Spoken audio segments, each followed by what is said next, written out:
The vision of Ryerson Hockey Mobile began when the 7 of us got together and realized we shared the same passions of sports, live television, and trying to build a better sense of community here at Ryerson. And when that all came together, we decided that we wanted to work with the hockey team, because just moving into what was formerly known as Maple Leaf Gardens and now Mattamy Athletic Center, it seemed like the perfect time to jump on the athletics bandwagon. The purpose of Ryerson Hockey Mobile is essentially to get all the stats and information out there of the men's hockey team to the fans that can attend the games, because as commuters, as students, we're not always able to go to all the games and kind of be the fans that we want to be. So having something like Ryerson Hockey Mobile available on a mobile phone that I know we all carry around and always look at. It's just something that can help the fan continue to follow the team a little bit closer, and it can enhance the experience. We get our full stats, we get updates, we get standings. With the 3 broadcasts, it's professional quality. It is as good as it can get. It is the first of its kind in Canada for a university sports team to have this website and this mobile optimized website circled around a university sports team. When you log into RyersonHockeyMobile.com, you'll get to a homepage, and basically there's a score box there, so that'll say the score of the game with a time clock and a link to a live stream. So when we were doing our live broadcast, students were able to click on the live stream and tune in to the stream of the game. So at 7 p.m. puck drop, we were ready to go. They can also see the game summary, so that's a list of goals, penalties, goaltender saves, and then it breaks down into news stories, video highlights, our sponsors, and our fan zone interactive section. The features were all based around the team and just simple things as how they're doing, what they need to do to improve. If a player got suspended, we're going to look at why he got suspended, if the player thought it was worth being suspended for, if the coaching staff thought it was the proper penalty. Yeah, it was high. I did contact him in the head with my shoulder, but it wasn't my intent. It was more him. He kind of fell as he shot it into the boards, and unfortunately I did clip him. We also did features to get to know the team a little bit better. We looked at Movember.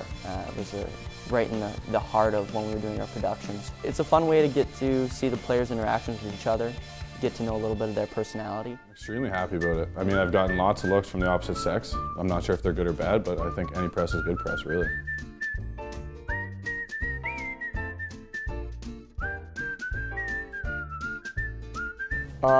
Classic. It's not white. You could get dressed up in a suit and wear this mustache out like nice dinner or something like that. It'd fit in perfectly. Broadcast day was all hands on deck. We had something like 30+ crew members helping us out, getting all the extra cables, getting the cameras set up. We had to do a cable pull the day before we went to air, and that included running over 300 feet of cable through the facility down to the loading truck. And then we set up our different areas, so our different studio areas. We had 3 different areas for our panel, our studio, and our sideline reporter. And then it was just a matter of where we're going to put our cameras, so aesthetically how we wanted it to look, and then of course for functionality. So of course we had a team who was in the loading dock, and then our team who was up in the concourse broadcasting the game. And communication was key in pulling all of our broadcasts together. That was the only way they ran smoothly. These students were not just professionals, but they were also just, hardworking. They tried to find out as much as they could, and I think it shows in the final product. I would say the biggest challenge was managing an entire crew this large. We had over 35 people that ended up showing up to help us and show their support and put this entire production together. And for us, we couldn't have thanked them so much more for coming out and showing their support. Using Google Analytics, we were able to see how many people actually viewed our page. Within a few months, we were able to get over 18,000 page views, which is tremendous. I mean, we started out from nothing and we kind of just on our own build our way up. Everyone can, even if they can't make the game, they can check out the game wherever they are, at home, on the go.